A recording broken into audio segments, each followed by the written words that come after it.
Hey everybody, and welcome to Leadership. I'm your host, Brendan Carr, and in today's interview we are talking to best-selling author Robert Greene. Robert is the author of The 48 Laws of Power, The 33 Strategies of War, The 50th Law, and Mastery. In today's interview, Robert tells us about the most important question you can ask yourself and how to answer it. He tells us about his new book, The Laws of Human Nature, and he tells us how to think more strategically. All that and more. Let's go to the interview. So Robert, my first question is the relationship of mastering something and time. How do you navigate that? Are there shortcuts? Are there ways to get there a little quicker? Things like reading maybe? Well, I'm of the belief that if you want a shortcut, you're already not very well suited for becoming a master. Your need for a shortcut is a bad idea, is already a sign of trouble. To master anything, you need patience. You need to know about the 10,000 hour rule, which is a bit of a cliche now. Everyone sort of talks about it. Nobody really understands or has gone into, very few people have gone into depth about what that means. It's a great study that pretty much demonstrated that after 10,000 hours of repetition in practicing a particular skill set, something literally happens to the human brain. A transformation occurs. And the study was based on simple things that you could study, like chess, where you're basically playing the same game and you've put in 10,000 hours and you have a mastery of the board and the process. You're not having to think anymore. And so after studying great chess players and musicians, it was determined that reaching that 10,000 hour mark was something magical. Now it could be 9,500 hours, it could be 10,000. It depends, there's a little leeway, but it's great science. So to answer your question, you have to be willing to go through that process and go through those hours. Every field is different. Some fields require several skills. You're not just learning chess, you're learning business and you're learning the certain technical aspects and et cetera. You're combining skills. So that might require a little bit more than 10,000 hours. But the idea that I can somehow short circuit the process is a bad psychology. You're already setting yourself up for failure and impatience. I say that there's one shortcut that I will be willing to acknowledge, and that is having a great mentor. Mm-hmm. So if you have somebody who is an expert in the field or you respect and has already put in the 10,000 or 20,000 or 30,000 hours, that person can steer you. They can say, look, Brendan, you're pretty good at this skill, but you have this weakness. Start working more on that. And normally, if you didn't have a mentor, our tendency in practicing a skill is to over-practice what we're already good at. Yeah. So let's just take basketball, for instance. You have a great outside shot, three-point shot, but you really suck when it comes to taking the defender off the dribble and being able to create some space for a shot or a layup. Your tendency will be to practice that outside three-point shot because you're already good at it and it feels good and it's fun. And you don't want to have to practice taking someone off the dribble because it's hard. You have to work with a defender. You have to overcome that and practice exactly what you're not good at, and it's not easy. A mentor will look at you and say, you're weak here, practice that. They'll also say, avoid this, don't waste time here. They could cut that 10,000 hours down to 9,000 maybe if they're really good, they're really smart. Or instead of wasting your time and you having to go to 12,000 hours, they'll bring it down closer to that target level. That's the only shortcut I will acknowledge. But in general, relying on that crutch, thinking in your mind, God damn, if I can find an Algorand app that's going to shortcut it, you're already a loser. Yeah. In my book. Yeah. So get over that.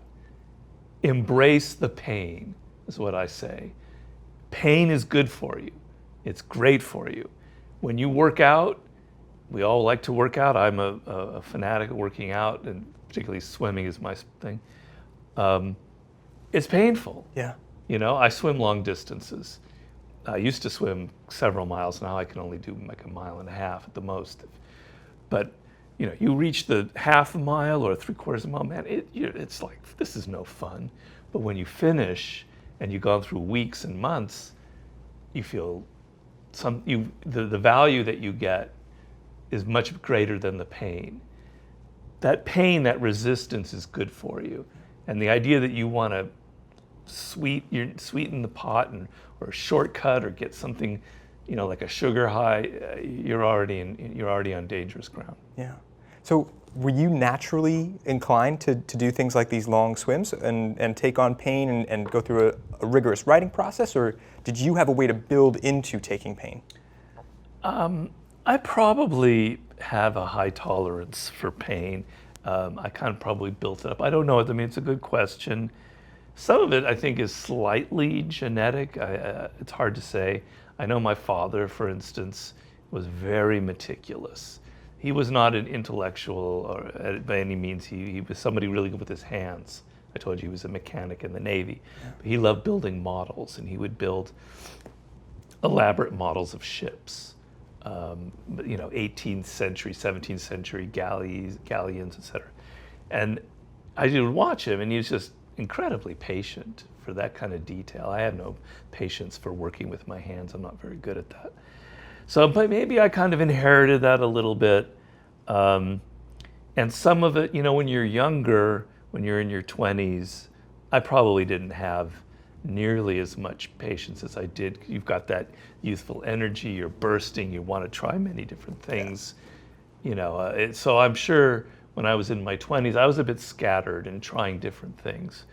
But I found working on books, the kind of books I write, was actually the perfect thing for me.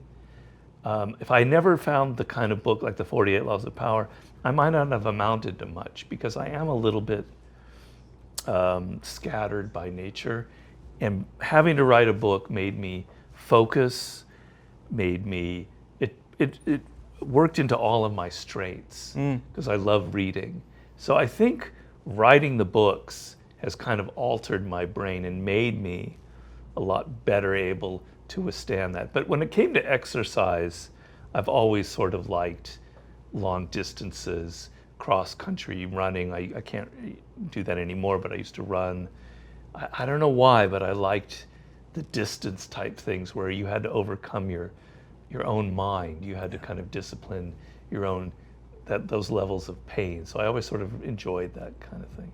Maybe I have a masochist at heart, I don't know. Well, maybe I am too. I was a cross-country runner in college and things, and could completely relate. Well, also those things like cross-country running or the swimming distances, it's very meditative. Mm-hmm. You kind of zone out after several miles running. It's kind of nice. You get a little bit of a high from it. And that high gets addicting. Yeah, absolutely. Yeah. So to this idea of shortcuts and maybe a mentor being the shortcut, if there is one. You've talked in Mastery about how you can learn from a book, how you can kind of see a book as a mentor. You can have a conversation with the author. You can read in a more active way. How should someone go about that process? Well, God, that's a good question. I talk a little bit about it in my new book. A lot of the time when you're reading a book, it depends on what the book is about, really. I mean, you're kind of, the material that you're reading you tend to make it dead.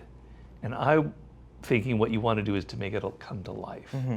So reading a book is like bringing something dead to life. It's like taking Frankenstein and imbuing it with life.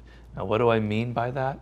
Well, you're kind of reading it mechanically, just the words. You're not paying great attention.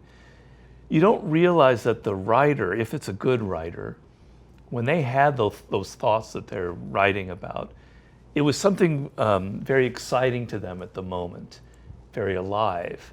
And they tried to put it on paper. And whenever you write an idea down, something is lost in the translation. Like when it was in your mind, it was very exciting, and when it came onto paper, that's not quite it. Your process is to kind of get inside the writer and feel that excitement. It's what I call empathy. It's partly empathy.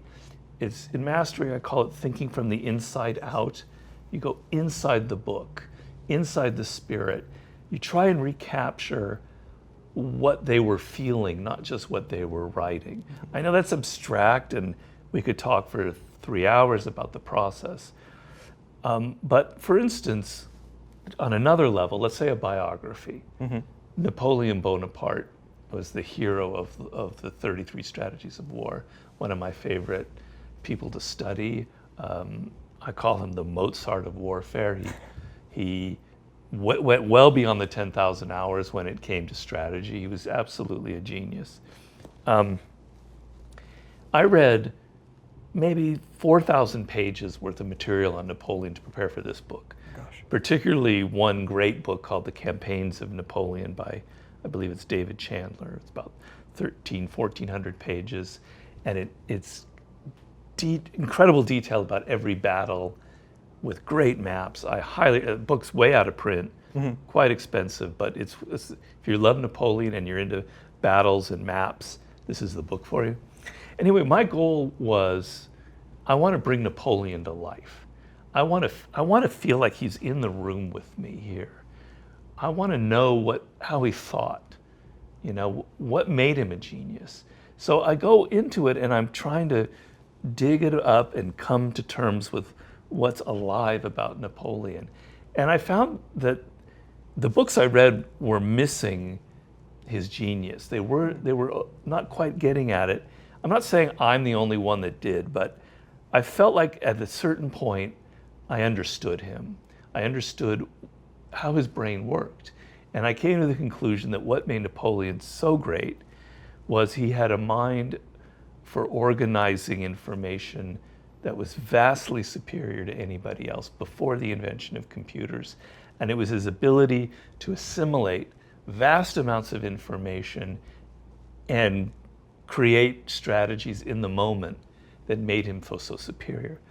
That's the kind of reading that I'm talking about, where you're not just on the surface, not just reading the words, but you're thinking, you're analyzing it, you're bringing it to term in relation to your own life, your own experiences, and you're making Frankenstein come to life. Yeah. Is there any? I mean, it's very abstract. I can go into more, but that's sort of my method. Yeah. I would wonder if you have any specific tactics on that. I know, like when I read Mastery, I held a pen and I was all over it, circling, dog-earing, jotting notes in the margins, and that helped me to engage with the ideas in a deeper way than I would have if I'd been sort of more passive. Do you have anything specific you like? I mean, you just hit on it. It's versus the passive form of reading. So you're active. So you're arguing with the writer. This is one idea. Yeah. So I always write in the margin. Some people hate that. They feel like writing in a book is sacrilegious, like you're spoiling it, or Yeah. But I'm not like that. I write a lot, and if I don't like a writer, and that happens often, and I get angry, I start putting giant X's and I say, fuck you. And I say that, I say, fuck you. Yeah. I get really angry. Yeah. But otherwise, usually I like it, and I'm putting exclamation mark, great, yes, and I engage. So you're engaging with the material. You're not as you say, you're not a passive reader. You're arguing with it. You're thinking. So the problem here is it slows you down. You're not, unless it's a bad book. Bad books or mediocre books I kind of can skim. But if it's a really good book, it engages you, you're arguing with it, you're writing, and it slows you down. That's for sure.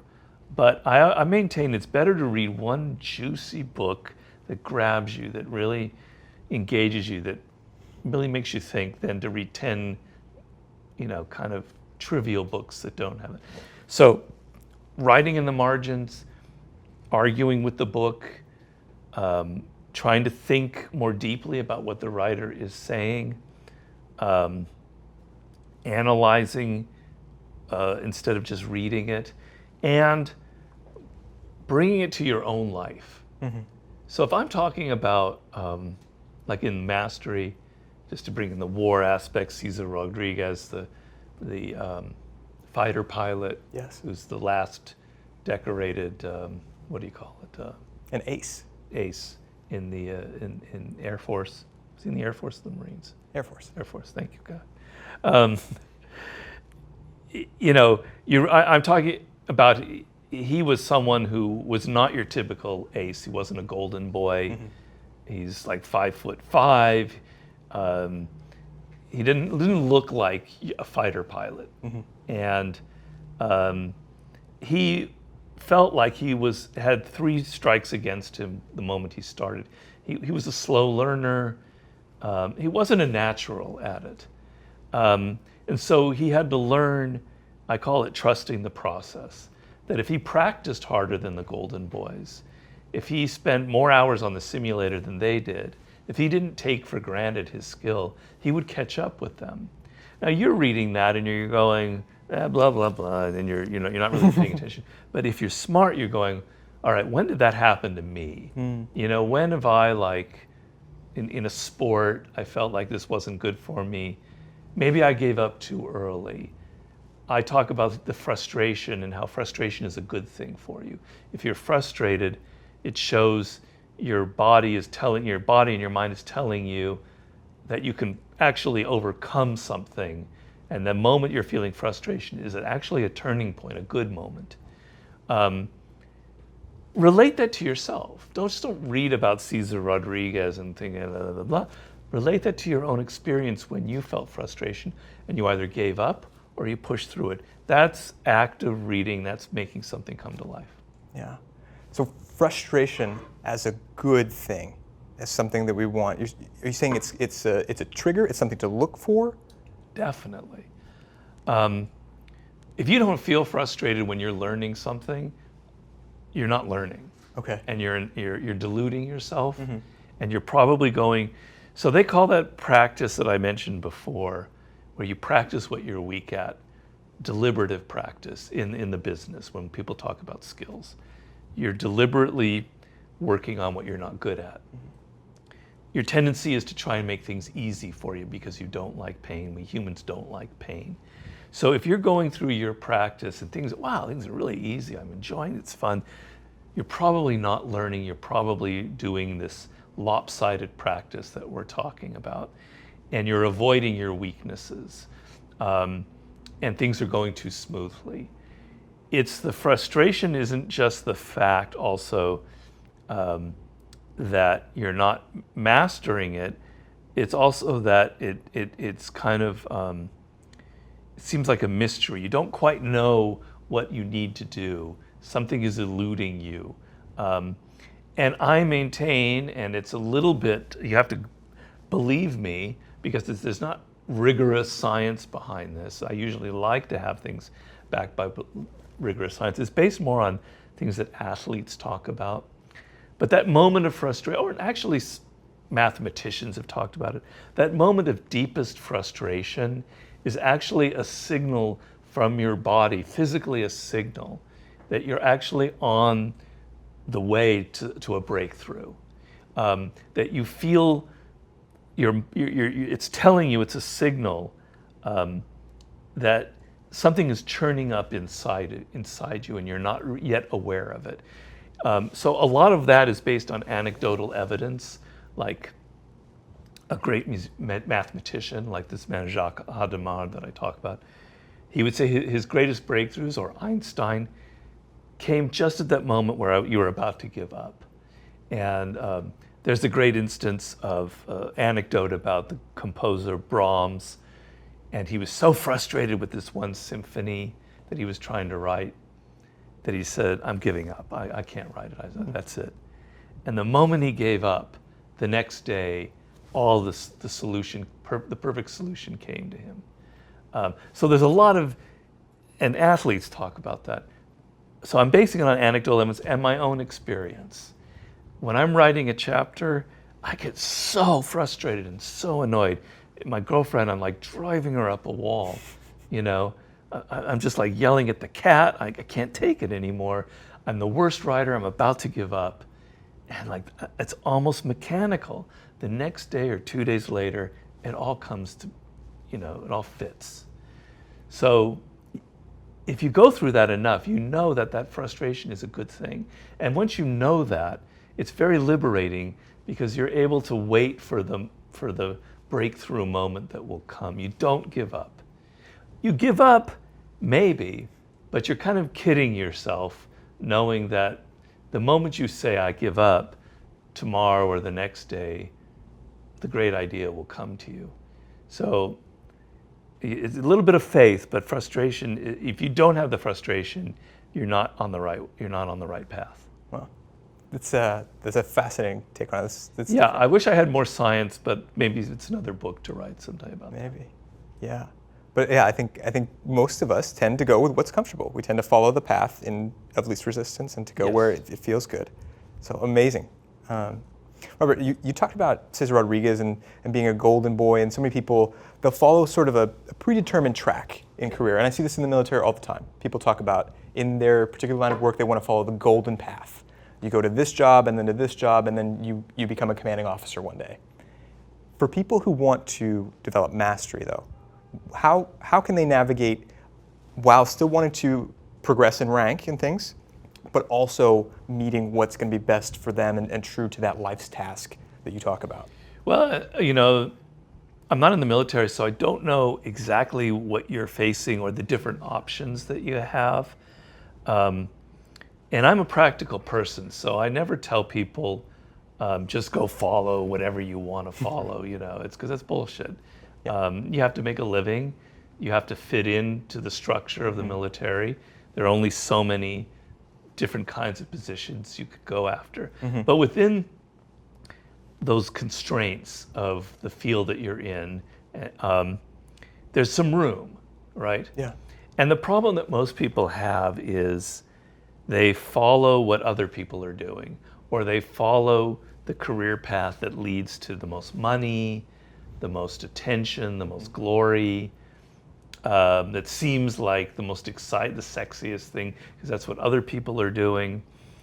And they're not actually looking at what their inclination, what I call your own inclinations are, who you are, what you actually really love. So within the constraints of a military career, and that's what you want, there are, let's say, 8 different paths you can go on, career paths. Could there be something like that? Yeah. Okay. So your job is not, it's like in ecology, when you have an ecological landscape, I don't know what the word is, an ecosphere. The animals that survive are the ones that find a niche. There's no other animal that has a beak this long that can suck that kind of flower and get the nectar out. It can now survive. The animals that try and become like other ones that follow where all the other animals succeed at don't usually survive because they have to be the best at it. I'm kind of simplifying it, but there's truth to this. Yeah. It's the same in the career world, where if you follow what everyone else is doing, what seems like the sexiest, most attractive position, it's going to be crowded. It's going to be crowded with a lot of people who are vying for the same thing, who are probably better at it. It's best to find what you love and combine it with something that already exists out there, a career path, and to adapt it to your spirit and to not go where everyone else is going. It depends on the specifics of the military, but I can say, let's say for writing, for me, it's easier for me to talk about that. Everybody in Los Angeles is a screenwriter. You go to a cafe and all the waiters and waitresses are screenwriters. Yeah. Right? It's disgusting. How can there be so many screenwriters? There's only so many films being made. What are they? But it's true. And I used to work in Hollywood, and everyone's trying to write a screenplay. Well, it's so crowded. Your chances of success are so slim. You're like those 5 million salmon swimming upstream in Oregon, and only 2 are going to make it. Right? That's what it's like. Okay, and I was in that pool with the 10 million other salmon trying to write a screenplay, and it wasn't working. And because I wasn't suited for it, it wasn't me. I don't actually like Hollywood that much. I like movies, but I don't like that much. I like history, and I like philosophy, and I like science. So I found my way by listening to myself, by listening to what I hated and kind of gravitating towards it, to create a form of writing that suited me, where there was no competition. You know, I mean, it's a self-help book, but there's nobody really out there writing books like it. So I have it all to myself. You know, it's like finding a field, a meadow, where it's all for you, as opposed to that other meadow where there's like 10,000 people crowded on it. It's great. And so that's what it's like. It's not going to be quite the same in the military, obviously. You're not going to find that one niche that you're by yourself, but you're going to find something more suited to you. Mm-hmm. How you find what's more suited to you, that's a whole other question, and I talk about it in the book. We can go into that if you want, but and it's probably the most important question of your life, is to find out what you really want to do. Well, with that kind of endorsement, then I'd love to go further into it. Okay. Well, you know, it's chapter 1 of Mastery. It's called Discover Your Life's Task, your calling in life, your vocation, however you want to describe it. And I say it's the most important decision that you'll ever make, because it won't. Not only will it determine your career, your success, how much money you make, it will also determine how happy you are, how fulfilled you feel in life. I have numerous quotes from people like Leonardo da Vinci and others, that the worst thing is to be turning 50, 60 years old and to feel like you never realized your potential. You never did what you felt like you could have done. Yeah. It's like, that's the worst feeling. So you don't want to have that feeling, particularly if you're younger, in your 20s and you have more options, or even in your 30s. So it's a question of knowing yourself. You know, the Oracle of Delphi in ancient Greece, which was the center of all wisdom, the priestess in the Oracle of Delphi was supposedly in touch with the god Apollo, who would tell her the truth of anything in the universe. And what was the inscription above the Oracle of Delphi? Was know yourself, know thyself. It's the start of all wisdom. So your tendency will be, when you're a child, when you're 5 or 6, to kind of know that you like this. You like sports, you like physical activity, or you like music, or you like words, or you like working with your hands. You have a feel for it. It's natural. And as you get older, you start to listen to other people, and you lose a sense of who you are. You listen to your parents who tell you, Brendan, you got to become a lawyer. You need to go into this field. Your friends are all scrambling to make a lot of money, and you lose this connection to who you are, to what your strengths are, to what you love. And the whole thing about learning is, learning has to be fun. I know I'm contradicting myself in that I said frustration is good, but you need to also love what you're studying. So I give the example, I've said it many times in interviews, that if you're wanting to learn French, for instance, this is something that happened to me. In university, you could spend years learning French from a professor, and after 2 years you go to France, you can't speak a damn word, right? Because you really weren't that interested, you weren't listening, it's not exciting, it's not fun. But you go to France and you meet a French girl and you're really excited and you want to seduce her, you want to whatever. All right, now you're motivated to learn French. You're really motivated, and it's fun. Mm-hmm. And you're listening to her and you're listening to others, and suddenly in 2 weeks you learn what in 2 years you never learned. The mind is more receptive when you're excited, when you're liking something, when you're interested in it.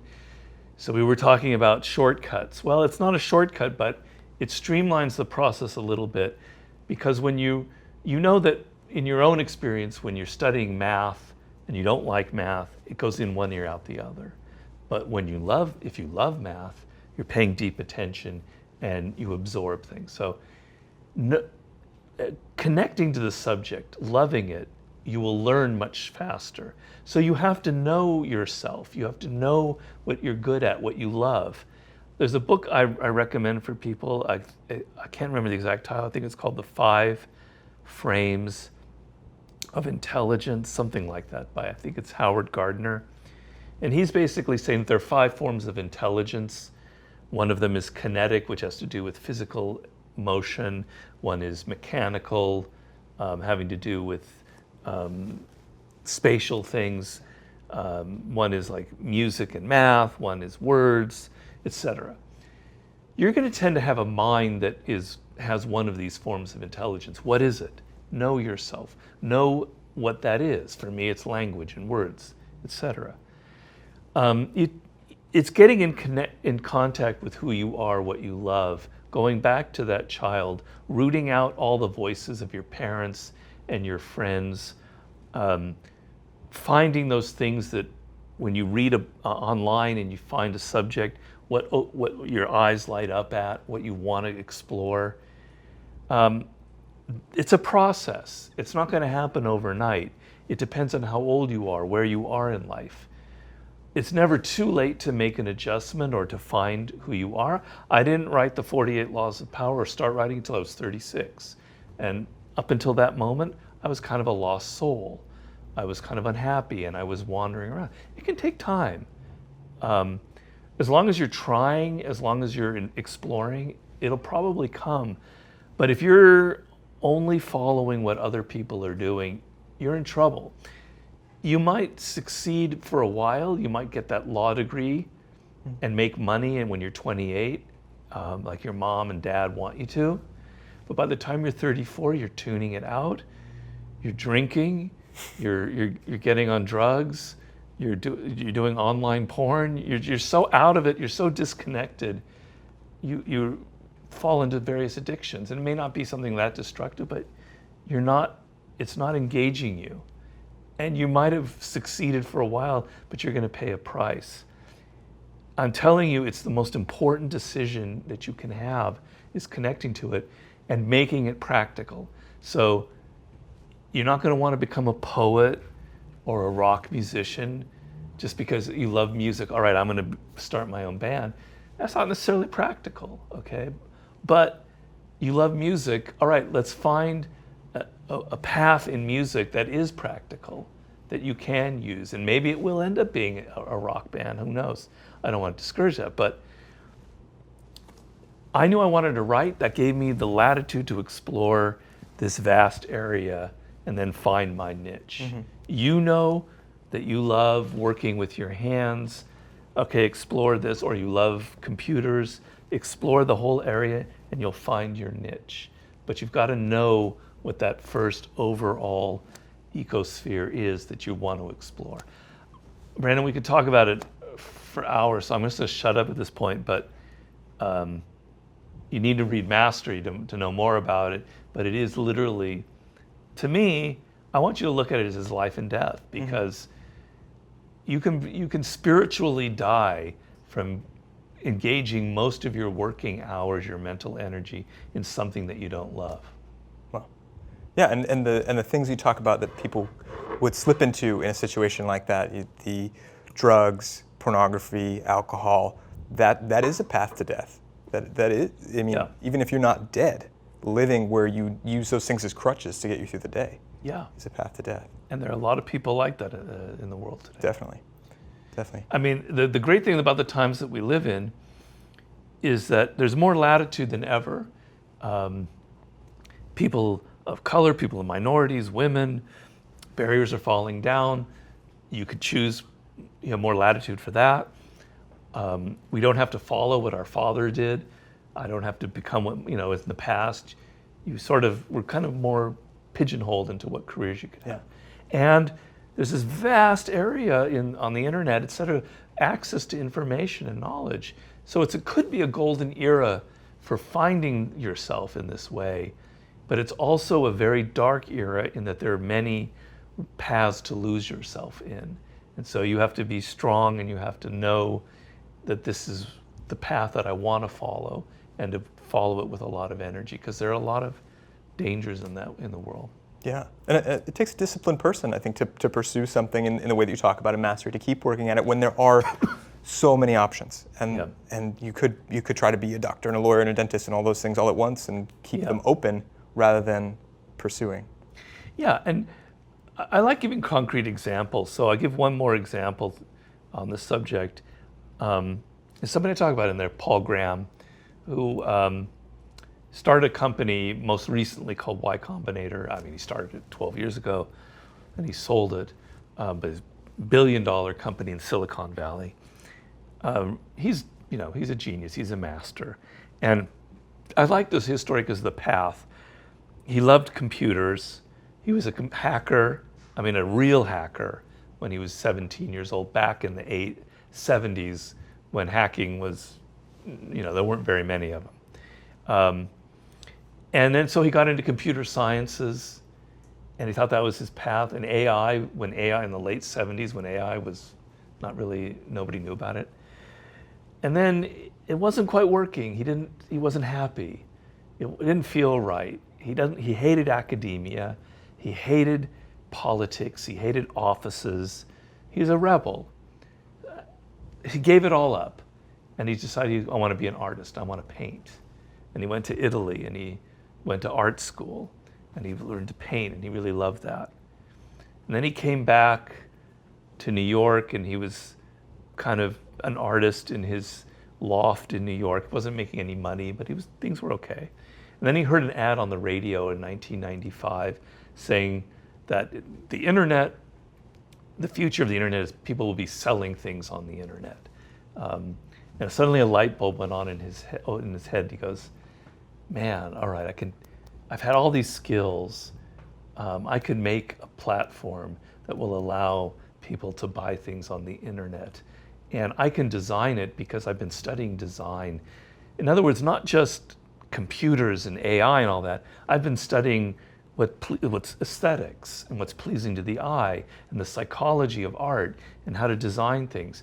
So he took all of his experience in hacking, in artificial intelligence, in art, and he created what ended up selling to Yahoo. I forget what it's called, Yahoo something or other. It was the first platform for selling things on the internet. He made a fortune. And that ended up leading to one other venture and then to Y Combinator. He didn't know what he was doing. He was lost. He tried different things, and by the time he was 30, he had developed 5 skill sets, literally, that were so solid that it would come together at some point. Something would trigger that moment hearing something on the radio. It may not have been that. It may not have been Netscape. It may have been something else. But it's like a soil that was so fertile with skills. Something great was about to happen, and that's a path I think is really rich to imitate. Yeah, it reminds me of how we often poeticize the myth of Steve Jobs, and how Steve Jobs studied calligraphy and fonts and things like that, and that was one more thing that was part of his path to mastery and becoming who he was. Yeah, people don't realize Steve Jobs was actually not much of a computer person. He was quite mediocre in his computer skills. It was Wozniak who was the hacker. I mean, he wasn't terrible, but that wasn't his strength. His strength was design.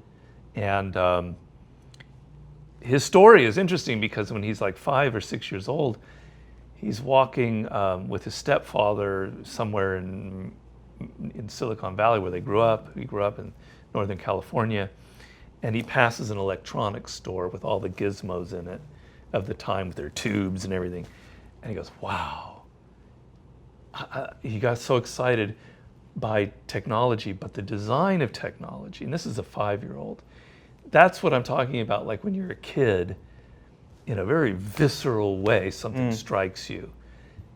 And that's what he ended up becoming. It wasn't technology. It was the design element. That's what his genius was bringing together a pretty good knowledge of technology with a great knowledge of fonts, calligraphy, modern design to create his greatest breakthrough, which people don't realize, which was the iPod that started all of the changes that we now have. So he's a perfect example of what we're talking about. Yeah, absolutely. And I remember that the first iPod I ever got, and it was this masterful piece of technology. It was beautiful. It was fun to touch. It was fun to use. Yeah. It was amazing. Yeah. Yeah. So Robert, you're a master strategist. I want to know, looking at situations where maybe you come across a tough boss in the workplace. This could be, maybe this could be anywhere. Is this a personal? There have been moments. I've had people do this before where they try to say, I have a friend. Yeah. There's another guy. Okay, anyway, go ahead. Who wants to figure out how to navigate these situations. And you talked in Mastery about how it starts with, to gain social intelligence, it starts with a look at oneself and your own biases and why things are triggering you. How can someone use that to handle their workplace situations? First to look at themselves and then to figure out how to navigate the social sphere of work. Well, I would tell them to read the 568 pages of my new book, because it's something I go into a lot.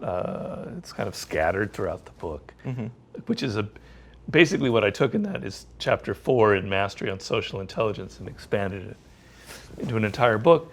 You know, there's a whole literature about what we call the psychotic boss. We've all dealt with that. I've had to. It's the boss where nothing you can do quite will ever please them. They're very difficult.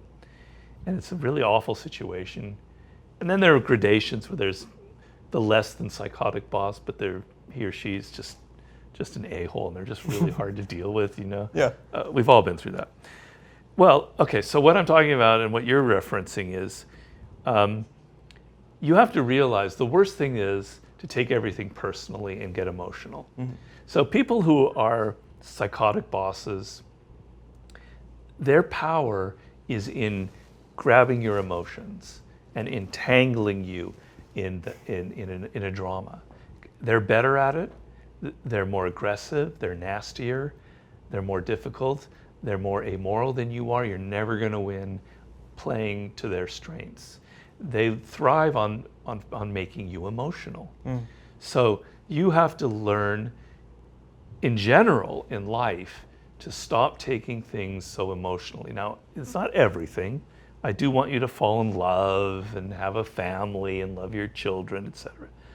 But in the work world, it pays to cool things down and to realize that it is never personal.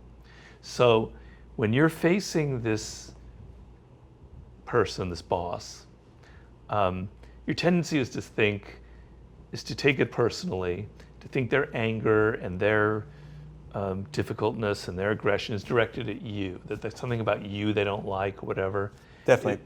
This other guy, he felt like the person was trying to pick on him. Yeah. Okay. Yeah. Okay. Yeah. All right.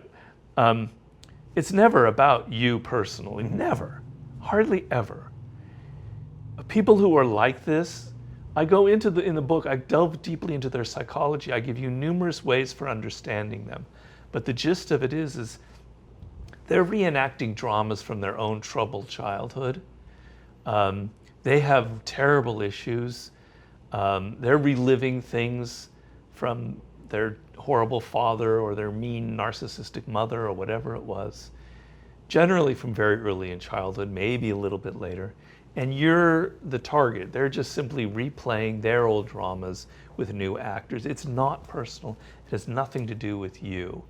Don't take it personally. See them for what they are.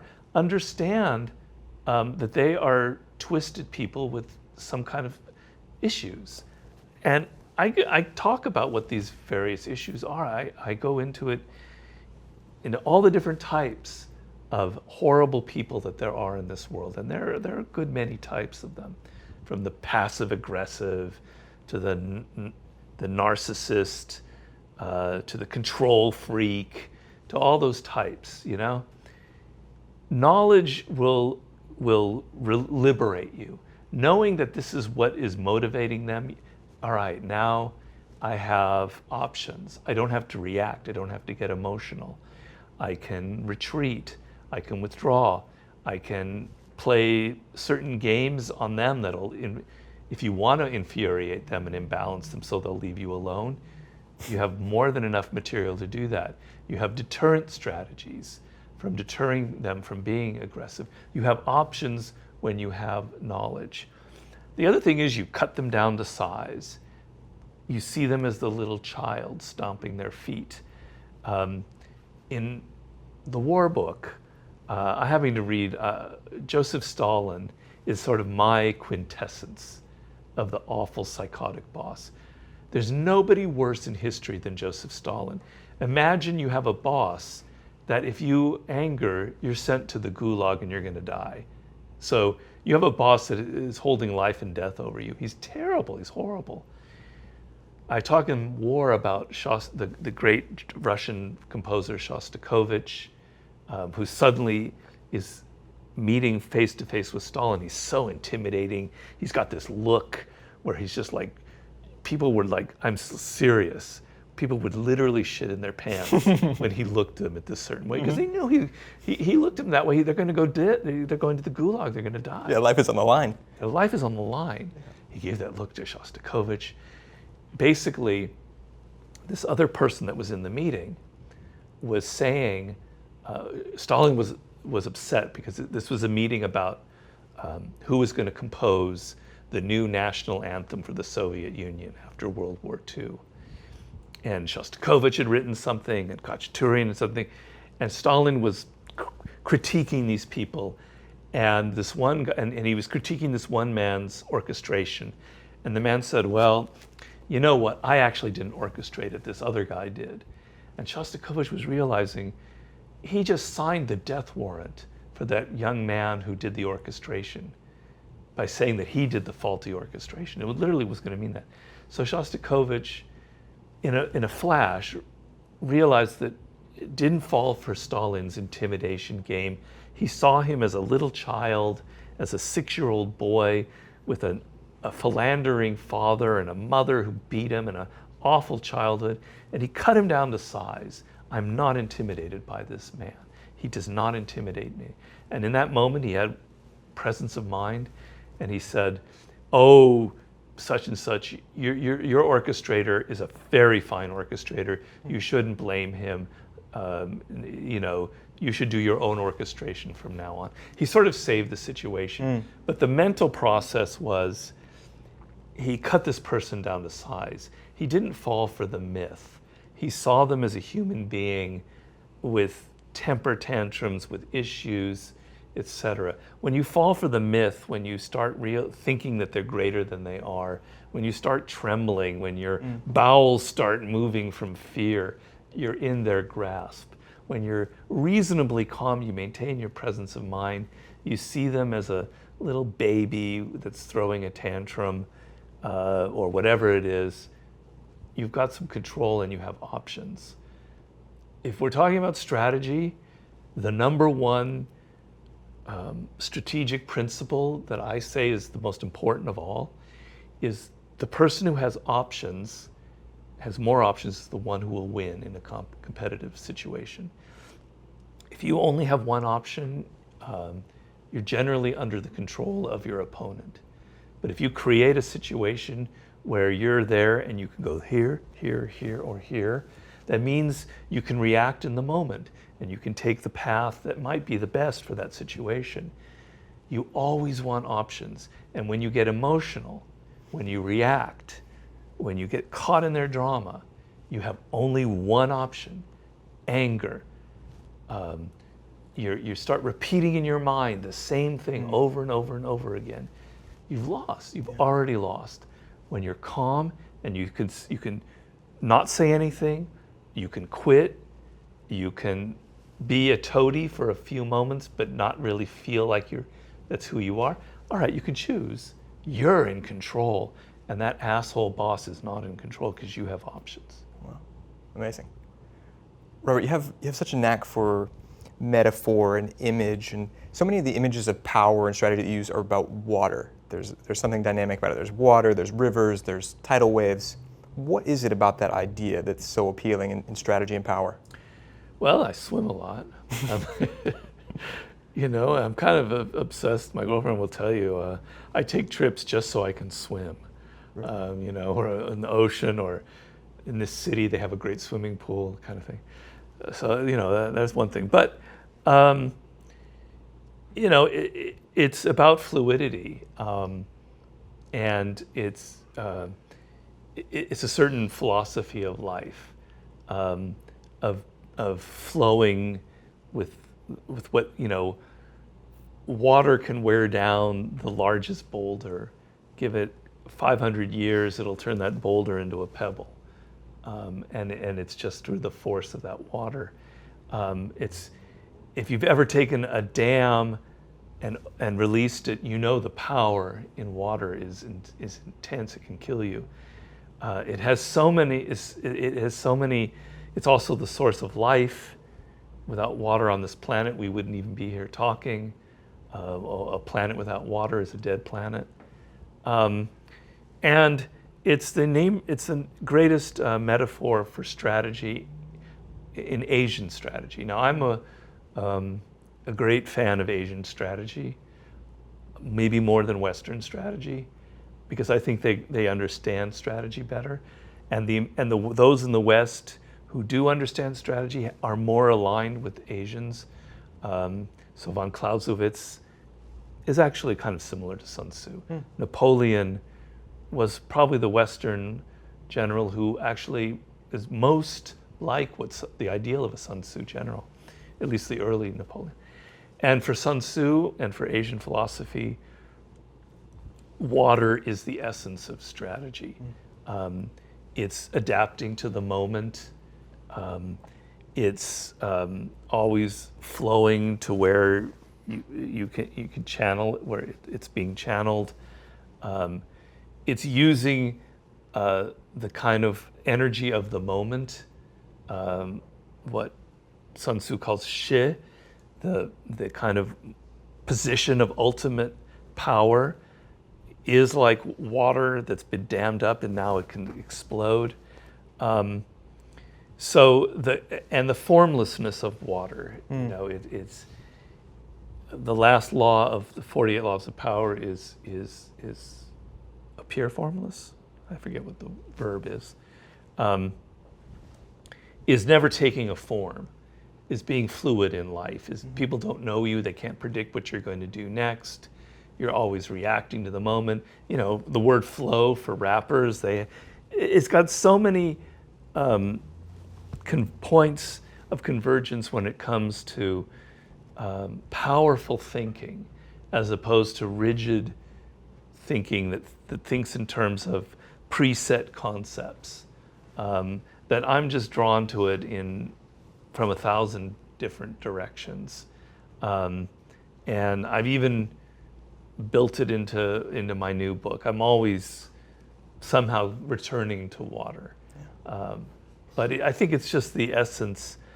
It describes the essence of true strategic thinking, and most people are not fluid in life. They're always coming at life. They're fighting the last battle.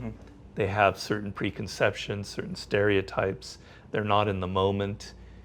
That when they are interacting with a stranger or a new person, they're never quite keying into what makes them different. They don't have flow. So I don't know. I'm dancing around it, but it's hard to put in concrete terms something that's kind of poetic. Yeah, absolutely. That's kind of the idea. Yeah. Yeah. And you said fighting the last battle. I think something that we often talk about in the military is getting frustrated with, that's the way we've always done it. How can we protect ourselves from fighting the last battle, from getting into doing things the way we've always done them? Well,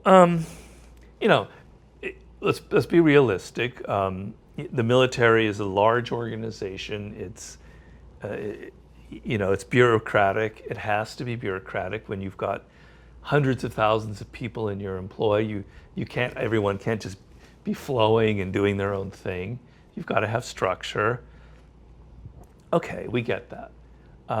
But if you want to be successful, you got to learn to loosen up.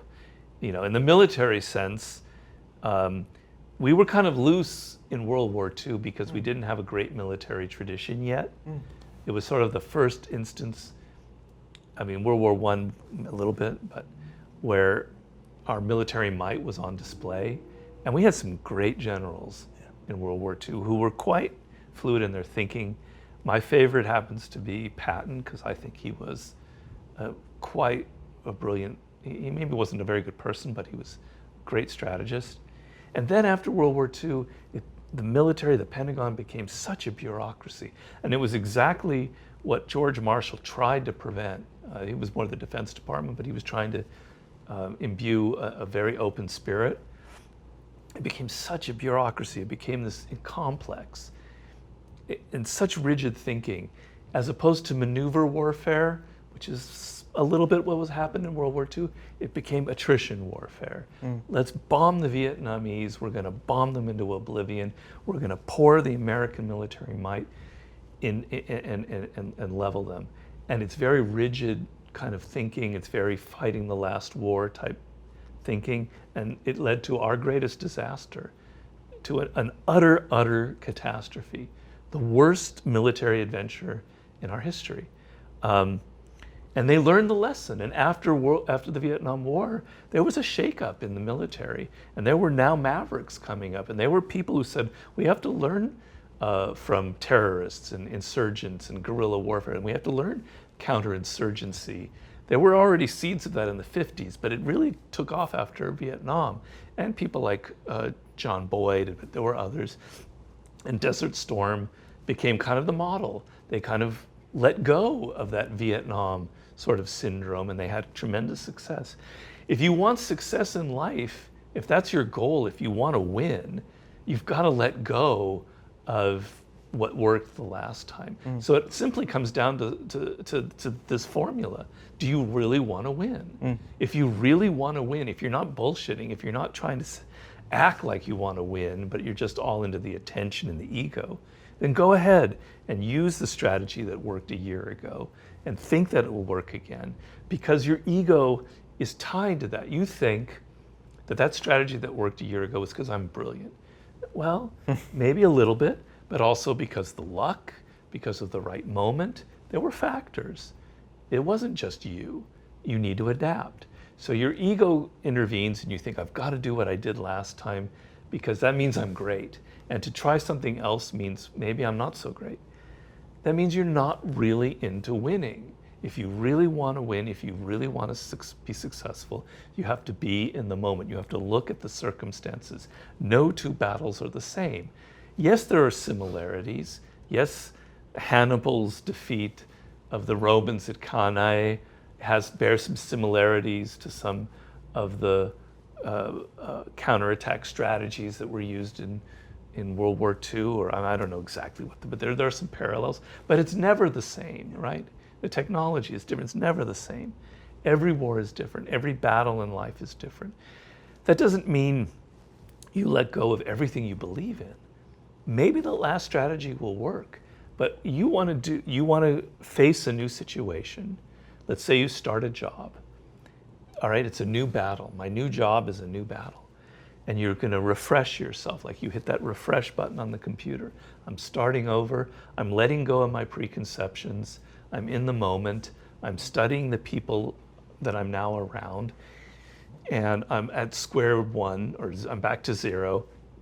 And I'm going to reassess and fight from that position. When I write a book, each book, I go back to zero.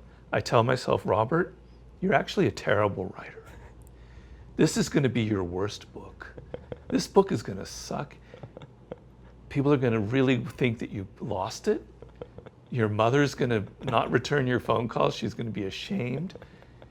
You are not great. But you got to up your game, because this book is above you. I'm serious. I'm that neurotic. But it works, you know? Obviously. Julius Caesar had a slave whispering into his ear, you are mortal, Julius, you are mortal. Everywhere he went, you are not a god, you are mortal. You need that person whispering in your ear, making you realize that you're not so great. Don't let your ego get involved. And if you want to win, you have to look at each situation as different. What are the circumstances? What is the zeitgeist? What is the element of luck and timing that worked the last time that won't work this time, etc. Yeah.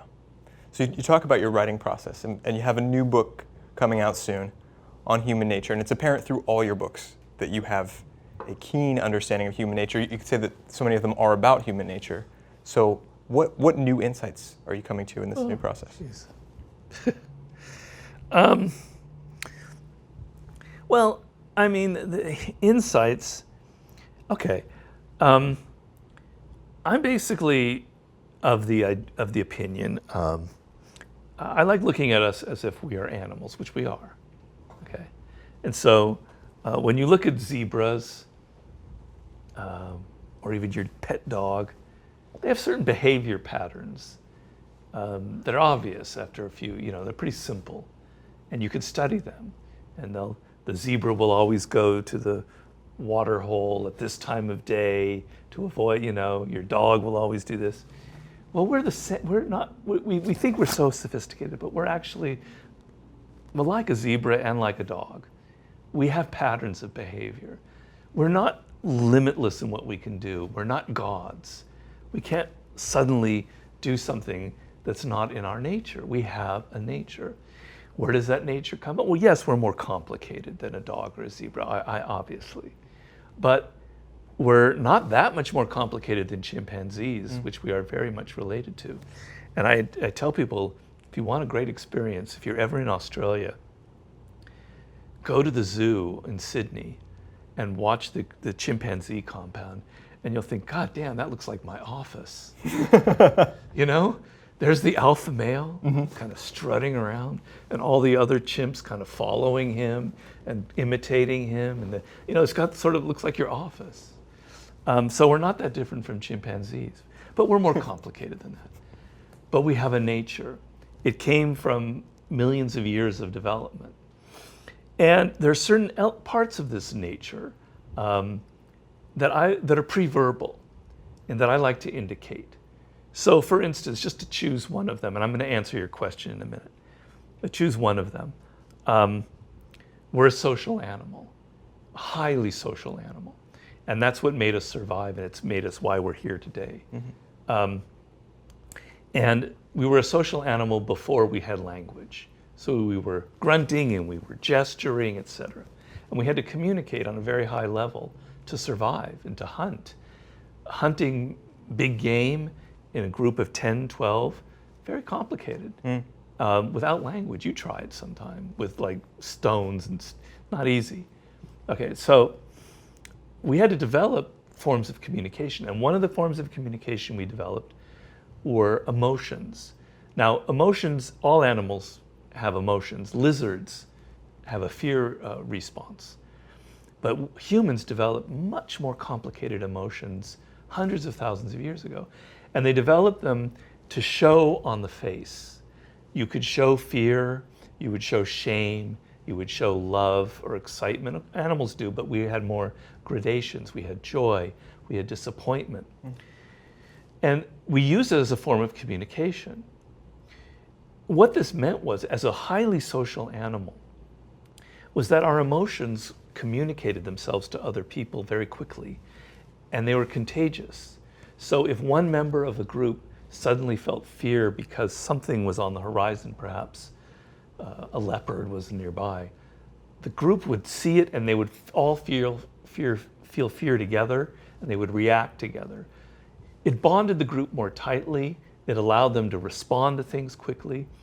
So hundreds of thousands of years ago, we developed susceptibility to the emotions of other people in a very powerful way.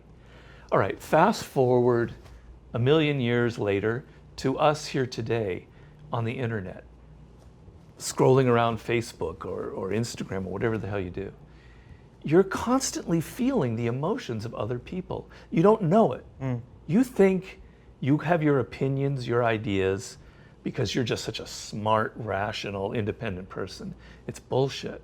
Your ideas, your emotions, so much of what you think and feel come from other people, viral effects, what everyone's clicking on Facebook, what you're seeing on the screen, what people are excited about or outraged about. Go to a rock concert or any concert and you feel this wave of emotion, everyone bonding. Yeah. It's that animal part of you. Now, that's an element of human nature. That's one of them. I have 18. Okay, it's chapter 14. I talk about the social effect. I talk about our conformity, our conformist principles. It's a nature, it's an element that developed before we were aware that we had language. And it operates within you today on the internet. The most sophisticated piece of technology elicits the same reaction as Homo erectus 800,000 years ago planning a big hunt. We're not different. And so human nature are these forces that operate in us that we don't control, we cannot control. They make us feel envy. They make us feel aggressive. They make us irrational. They make us have a dark side. Everybody has a dark side that they try and repress. It makes us, I don't know, as I said, I have 18. It makes us afraid of death. It makes us respond to authority figures a certain way. And these forces were set in hundreds of thousands of years ago. Yes, we've progressed. Yes, things are not the same. I would be an idiot to think that we're exactly the same. No, there are differences, but they're not as many as you think. We're not so different from the people in the Bible. Joseph and his brothers and the envy of the brothers because he was the favorite of the father, and they threw him in a ditch to die because they felt envy. Envy is a very powerful factor in the world today. So my insight is we're not really aware of who we are. We think we're this creature because we live in this sort of conscious realm with our daily thoughts. But actually there's this stranger inside of us, this animal that has these forces from so deep in our past that's actually very powerful. And you're not even aware of how it governs what you do. And by becoming aware of it, something changes. I've noticed it in myself in writing the book. So I have a chapter, for instance, on narcissism and self-absorption, which is clear. Humans are self-absorbed. We've gotten worse in that way. But our tendency is to think, she's a narcissist, he's a narcissist. Never me. It's not me. Are you kidding? I'm the most loving, giving, caring person around. Of course. Well, in writing the book, I realized, hell, I am a narcissist. I am one. Come to terms with it, Robert. You think mostly about yourself. You are kind of in love with yourself. You think your ideas are great. You think, etc. All right, now with that awareness, I can catch myself. I can go, and I make the case that being a narcissist isn't all bad. It's good to have self-love. Because if you don't have that, then you become what I call a deep narcissist, which is very dangerous. You need self-esteem. You need a sense of self-love to anchor yourself in life. So it's okay to be a narcissist, but it can go too far. But now with awareness, I can catch myself and going, all right, you're being that now, and you're closing yourself off from other people, and you're not. This is narcissism in you. And here's aggression. Oh, it's always the other person who's aggressive. I'm not aggressive. I'm so peace-loving. I'm a dove. I never start anything. No, that's not true. You're just as aggressive as anyone else. Women are just as aggressive as men. Let's get over that fallacy. Women have aggressive energy. They might make it into passive aggression, but men can be passive-aggressive too. We're an aggressive animal. We're not violent. I make a distinction between violence and aggression. We don't go around killing, not most of us, don't go around killing people, but we have aggressive energy, and it can come out in certain circumstances. When you're aware of it, now it changes. Instead of trying to repress it and act like you're a saint, like, wow, man, I'm so PC, I'm so great. And then what happens is because you're in denial, you actually become very manipulative. because you're denying your true nature. But when you're aware of it, you can channel that aggressive energy into positive things, like standing up for yourself. You're in a negotiation situation. Normally you're weak. Normally you're not so strong. You let them kind of determine, all right, no, here's a place where I can become aggressive, and it's right. You're negotiating your contract. You don't want to be grandiose, but here's a time when being aggressive is good. You want to be aggressive with your work. You want it to succeed. You want to be persistent. When something is unjust in this world, when you think something is unfair, you want to be aggressive in fighting it. Okay, I know I'm aggressive, here I can challenge. So awareness of your nature is so much better than denial and repression. So that's the fundamental insight. You don't know who you are. You have these dark forces in you that are governing you. Awareness of those forces is a very liberating thing. Yeah, back to what we said earlier, know thyself. It's thyself. A great starting point. Yeah. Robert, I want to be respectful of your time. So before I ask my last question, we're already there. Is there a place where people should look for you online, a particular platform?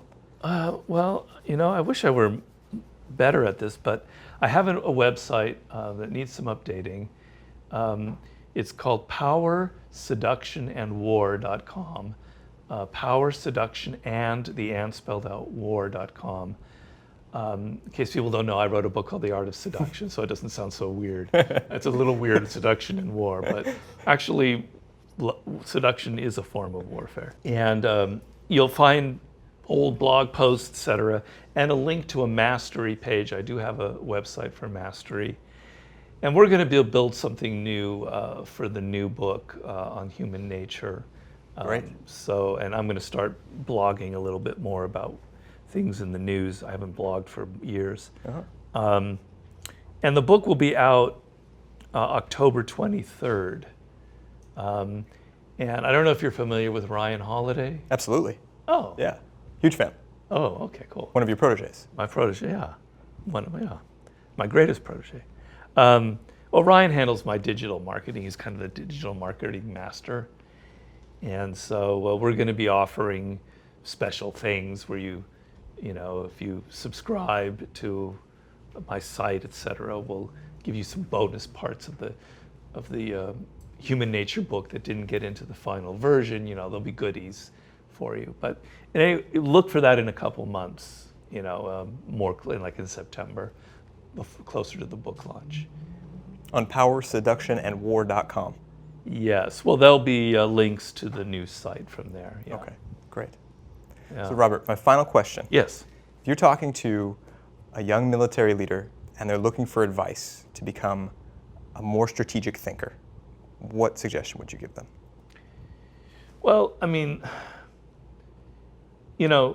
strategy is a combination. The reason why I like strategy is I'm a practical person. And there's so much bullshit in the world today. People just talking and talking and talking and talking, and they don't mean anything. It doesn't mean anything, right? Strategy is getting results. It's the bridge, I call it the bridge between an idea and the result. And if you're not strategic, you never get the result that you want. So it's a great thing. So it has to be a combination of two things. It has to be the idea and the bridge to the realizing the idea. And one without the other is useless. So if you read a lot of great books on strategy, it's kind of useless. And if you only try and get things done, you don't have a rich enough mind with enough options in your brain to choose from. You want to combine the two. So what does that mean if you're a young person in the military? I'm sure you have to read a lot in your curriculum, etc. So read the classics on strategy. There's so many good ones. It's one area. I happen to think that books now, a lot of writers now, not all, but a lot of writers now are not as good as they were 50, 60 years ago. But in strategy, I'd make an exception. Military writing is better than ever. Some great writers, Martin Van Crevel, Keegan, I could go on and on. A lot of great people writing about Litvak, a lot of people writing about strategy that are really top-notch. But choose your own books. Don't necessarily read what you're given.